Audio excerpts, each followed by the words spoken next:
America के शहर Los Angeles में लगी आग से मरने वालों की तादाद 24 हो गई। आग 145 मुरब्बा किलोमीटर तक फैल गई। आइंदा 2 दिनों में मजीद सूरत हाल के बिगड़ने का इम्कान।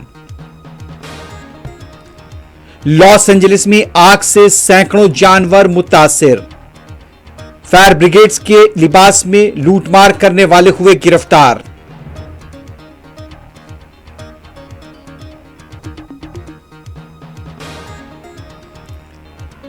वजीर आजम नरेंद्र मोदी कश्मीर के गंदरबाल के सोनामार्ग का आज कौम को करेंगे मौनून।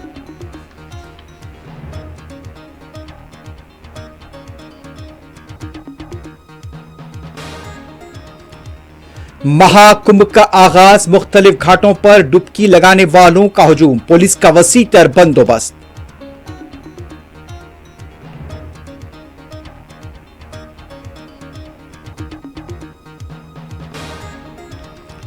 शुमाली हिंद में सर्दी की शिद्दत और कोहर बरकरार। दिल्ली में फिजाई और ट्रेन खिदमात मुतासिर।